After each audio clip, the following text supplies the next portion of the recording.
반갑습니다. 이제 4월도 다 끝나고 이제 아름다운 계절 5월이 들어가고 있습니다.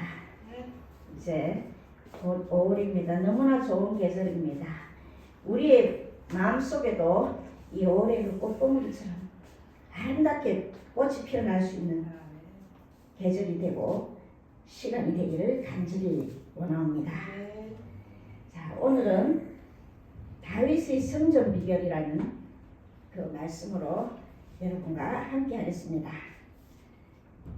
이스라엘 초대 임금인 사울 왕 때에 이스라엘과 블레셋 사이에 큰 전쟁이 일어났습니다. 그때 블레셋 나라에는 골리앗이라고 하는 장수가 있었는데, 골리앗은 3m의 거대한 체구에 투구와 갑옷의 무게만 57kg이었기 때문에 아무도 그를 당해낼 사람이 없었습니다. 의기양양한 골리앗이 하나님을 욕하며 소리를 지르고 이스라엘을 조롱하고 모욕하였습니다.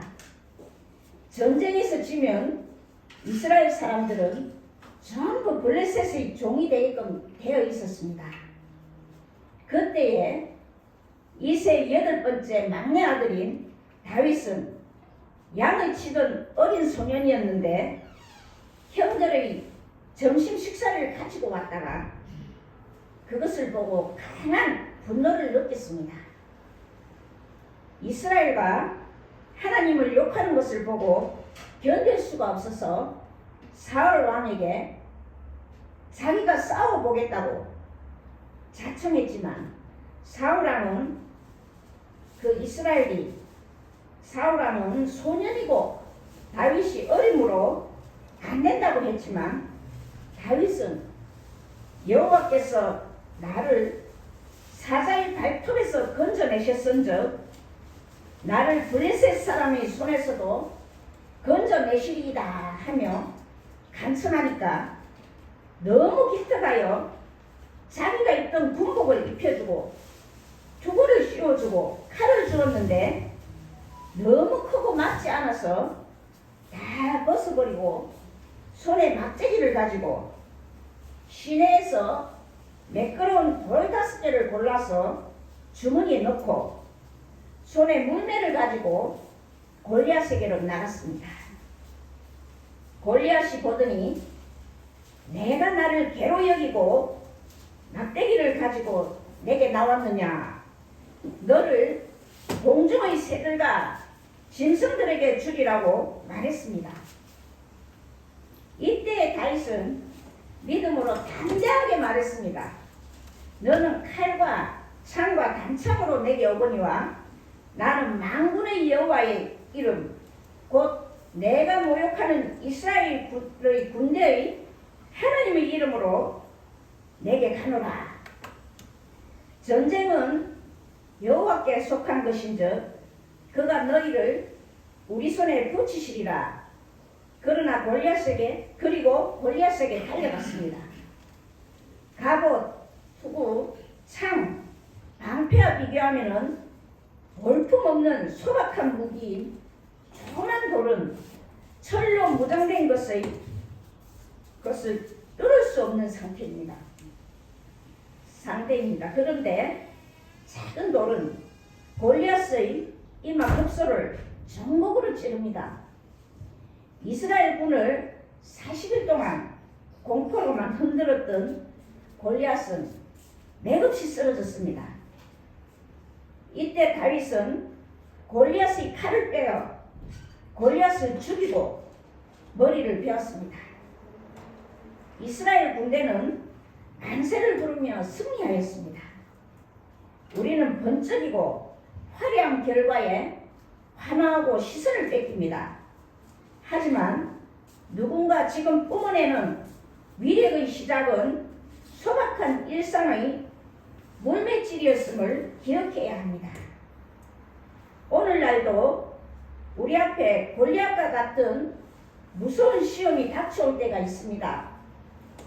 어려운 문제에 부딪히고 마귀의 시험이 오기도 합니다. 말할 수 없는 곤란과 역경 속에서 근심과 걱정과 불안 속에서 실패가 있지만 다윗이 승리한 비결을 배우면은 우리도 승리하는 삶을 살게 될 것입니다. 그렇다면 다윗이 거인 장수 골리앗을 이길 수 있었던 비결은 무엇이었을까요? 첫 번째, 여호와의 이름을 위해 싸웠기 때문에 승리했습니다. 다윗이 무서운 거인 적장 앞에서도 자기의 목숨을 돌보지 않고 두려움이 없이 대항해 싸우러 나간 것은 자기의 이익을 위해서도 자기의 명예나 영광을 위해서도 아니요 나라를 위해서도 아닌 오직 살아계신 하나님의 이름이 모욕받는 것을 보고 견딜 수 없었기 때문입니다. 사무엘상 17장 26절에 이 할례 없는 블레셋 사람이 누구간데 하나님의 군대를 모욕하겠느냐 하고 의문을 내는 다윗은 하나님의 영광을 더럽히는 것을 참아볼 수 없어서 싸우러 나갔기에 여호와의 신이 다윗에게 임하여 승리하게 했던 것입니다. 하나님을 사랑한다면 하나님께 욕이 돌아가는 것을 견딜 수 없는 고통으로 여겨야 되는 것입니다. 하나님의 영광을 위해 사는 생활이 되도록 노력해야 되겠습니다. 주기철 목사님이 순교하신 다음에 그 사모님이 이런 말씀을 했다고 합니다.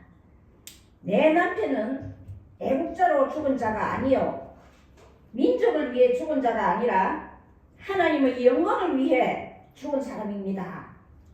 우리 신앙생활의 목표는 모두 하나님의 영광을 위한 동기에서 해야지 자기 체면이나 자기 이름을 내기 위해서 자기 이기심을 위해서 무엇을 하려고 해서는 안 되는 것입니다.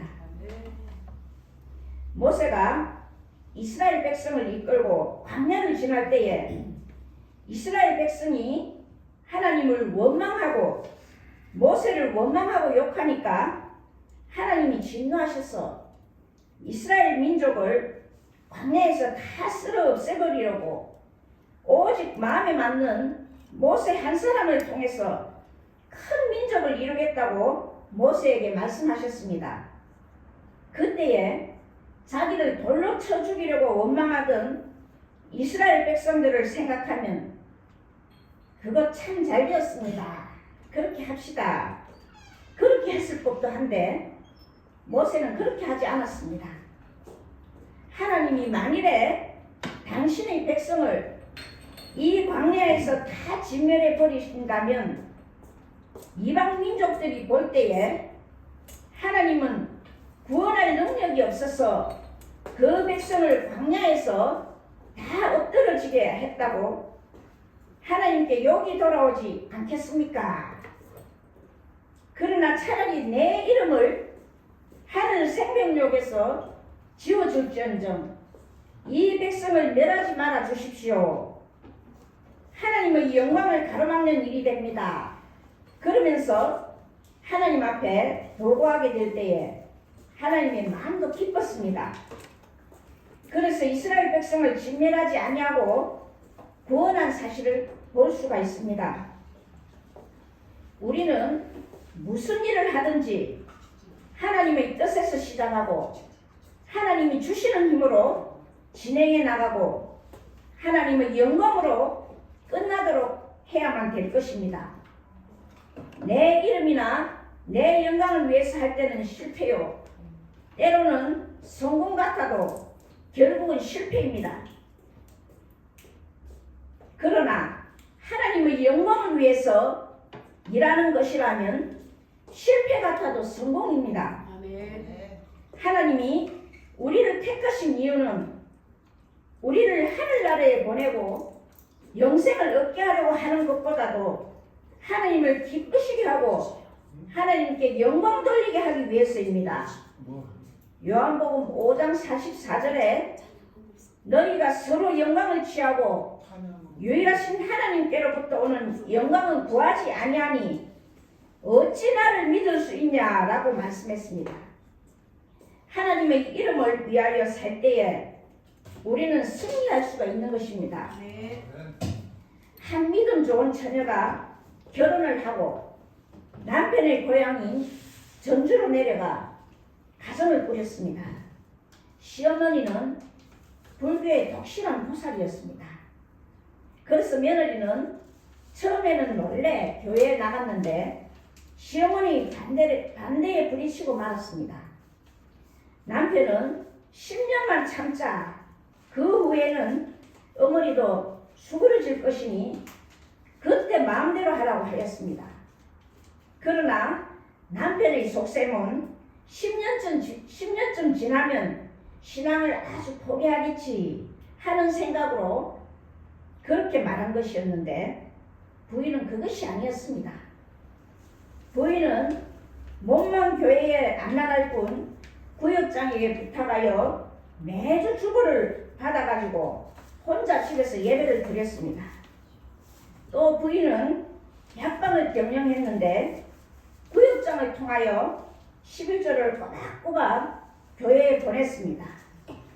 그리고 목사님께 기도를 부탁드렸습니다. 얼마 후 자녀를 3남매 낳았는데 그 아이들을 교회 유치원에 보냈습니다. 그리고 크리스마스 날 행사가 있을 때는 꼭 목사님이나 선생님께 부탁을 드려서 3남매를 순서에 넣게 하고는 항상 시어머니를 거기에 가도록 했습니다. 시어머니는 처음에는 교회가 못마땅해서 안 가려고 했지만 그럴 때면 부인은 저는 바빠서 못 가니 꼭 어머니가 가셔야지요. 아무도 안 가면 아이들이 얼마나 섭섭하겠어요. 라고 하면서 건면하였습니다. 손자 손녀를 사랑하는 할머니는 하는 수 없이 교회에 갔습니다. 처음에는 뒷자리에 앉아 있었으나 손자 손녀의 재롱에 점점 앞으로 나가 박수도 치고 야단이었습니다. 그러는 동안 긴 세월이 흘러 10년째 되는 날 부인은 남편에게 정색을 하며 물었습니다. 오늘이 무슨 날인지 압니까? 그랬더니 결혼기념일, 당신 생일, 오늘이 바로 당신이 약속한 10년째 되는 날이에요. 그러니 이제 허락하세요. 이제는 교회에 나가겠어요. 그동안 나는 혼자 집에서 예배를 드리며 신앙생활을 열심히 했어요. 남편이 깜짝 놀랐습니다. 10년 동안 신앙생활을 안 했으니 다 잊어버린 줄 알았는데 그게 아니구나 하였습니다. 남편은 어머니 방에 가서 자초지종을 이야기하며 어떻게 해야 하냐고 물으니 시어머니께서 무릎을 탁 치며 하는 말이 한 사람이 그렇게 예수 믿는데도 이렇게 부자가 되고 집안이 잘 되는데 이왕이면 우리 식구 다 예수 믿고 더 부자 되어 잘 살아보자꾸나 라고 했다는 것입니다. 이 가족 구원이 여기 얼마나 그 부인이 그 며느리가 지혜가 있었으면은 이렇게 시어머니를 이렇게 잘 그래도 참 잘해가지고 참 시어머니하고 가족이 다 구원이 되는 것 같은데 이 가족 구원이라는 것이 참 말보다 쉬운 게 아닙니다. 저는 이 성격이 좀 살갑지 못한 이 성격 때문에 그런지 우리 부모님한테 우리 아버지한테도 정말 어머니가 뭐 무당까지 잠시 했던 상황에서 그래서 제가 또 이렇게 또 강하게 나가야 됐는지도 모릅니다. 그런 상황에서 저는 아버지한테 정말 교회 못 가게 하는 아버지한테 예수 안 믿으면 난 죽습니다 하고 정말 강하게 나가고 기도도 부탁도 많이 하고 그 당시에는 기도를 많이 했습니다. 정말 기도할 때는 참 산에 가서 정말 기도하면은 산천초몽이 쩡쩡 하다고 그런 소리를 다 들었습니다. 참 이게 나만 믿는다고 다가 아니라 정말 우리가 전도하고 저는 전도는 제대로 못했지만 정말 그래도 부모님은 그래도 예수 믿게 한 것이 그나마 다행인 것 같습니다. 두 번째, 일상생활에서 승리했기 때문에 승리했습니다. 다윗은 목동으로 양떼를 지킬 때에 곰이나 사자가 나타나면 양들을 버리고 도망쳐버린 것이 아니라 양새끼 한 마리라도 사랑하고 아끼는 마음으로 생명을 걸고 나가서 싸워 이긴 승리의 경험이 있습니다. 하나님은 적은 일에 승리하는 것을 보셔야 큰 일을 맡기는 것입니다. 여러분, 정말 제가 중국을 뭐 좋게 이야기해서 하는 건 아니고, 중국 사람들은 부자라도 돈이 있어도 표시를 잘 표현을 안 한다고 합니다. 우리나라 사람은 없으면서도 정말 있는 척 하려 하는 사람도 많이 있는데, 중국 사람들은 좀 있어도 없는 척을 많이 하고, 뭐 보면 요즘 뭐 유튜브나 뭐 이렇게 보면은 중국 이야기들이나 뭐 이렇게 보면은 참 없는 척하고 있다가는 정말 나중에 참 엄청난 반전이 일어나는 것들이 많습니다. 정말 외모를 보고, 정말 명품 매장 같은 데서도 보면은 외모를 보고 사람을 판단하는 수가 많습니다. 저 같은 경우도 이 다리가 조금 짧기 때문에 남들이 보면은 아주 뭐 만만해 보이는가 봅니다. 아닙니다. 되게 만만해 보이는지 참 우리 남편 목사님은 어디 가서 만만해 보일까봐 굉장히 좀 짧아서 그렇게 생각합니다. 하는데 저는 뭐 기죽지를 않습니다. 기죽은 적도 없었고 우리 부모님께서 저를 기죽여서 안 키웠거든요. 키 작다 소리를 안 했습니다. 저희 아버지께서 저번에도 이야기했는 것 같은데 다리가 조금 짧다고. 다리가 조금 짧다 뿐이지 뭐 우리 남편도 뭐 인물은 괜찮지 않습니까? 맞습니다. 근데 너무 인물 봐도 또 그것도 안 되는 것 같아요. 인물 보니까 아주 막 내가 아주 만만하게 보이는 거 아주 우리 남편 뺐더라고 한 그런 경우도 있었습니다. 참 별일이 다 있지요. 그 사람마다 다 이쁘면 이쁜 대로 참 겪는 것도 많고 다 공평한 거 어떻게 보면 정말 하나님 공평한 것 같아요. 다리가 조금 짧아도 내가 여기 정말 다리 짧은 데다가 다리 짧으니 망정이지 이 얼굴에 참 다리까지 길었으라면 참 나 정말 어떻게 보면 다행인 것 같아요. 하나도 작다고 기죽을 거 없습니다.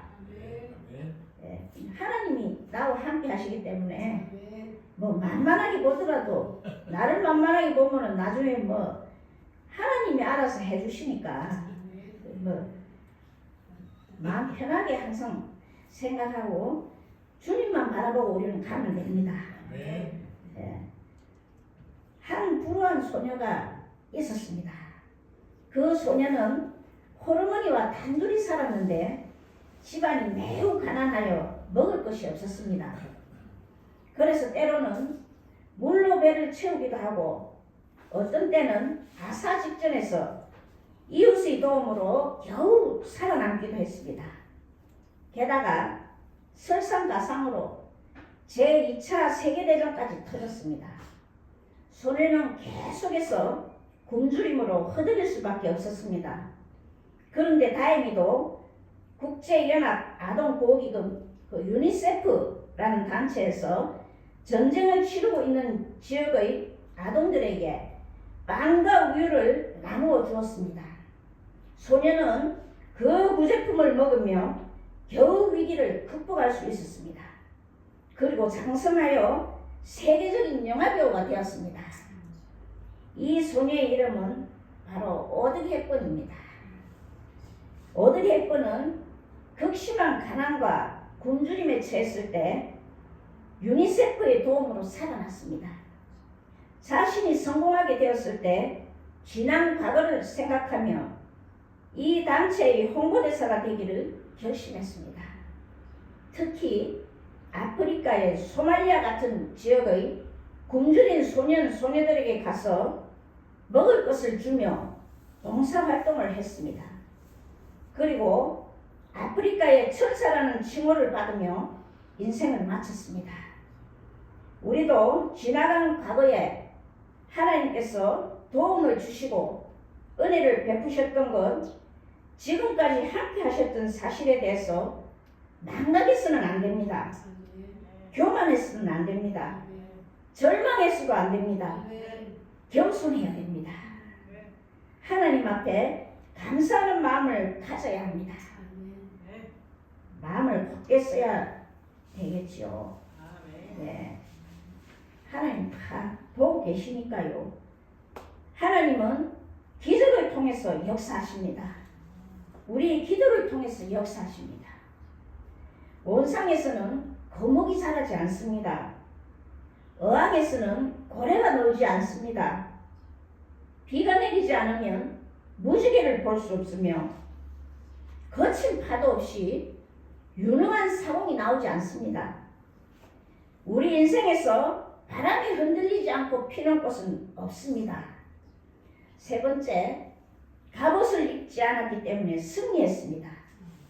다윗은 갑옷이 너무 크고 무거워 벗어놓고 노트와 칼과 창도 없이 물맷돌만 가지고 나갔습니다. 다윗은 하나님의 능력만 믿고 나간 것이지 무기의 힘이나 인간의 힘을 의지한 것이 아니었습니다.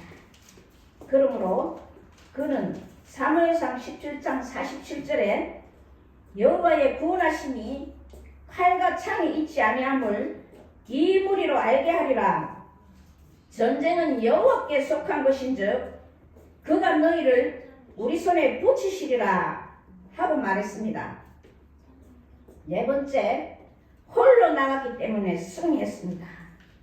다윗은 아무도 데리고 나가지 않았습니다. 하나님이 함께 하심을 믿고 홀로 나갔습니다. 거인 골리앗은 도리어 방패든 자를 데리고 왔으나 다윗은 홀로 유유히 나갔습니다. 그것은 하나님이 함께 하시고 싸워주실 것을 믿었기 때문입니다. 하나님의 능력으로 승리하기를 원하는 자는 홀로 설 줄 알아야 합니다.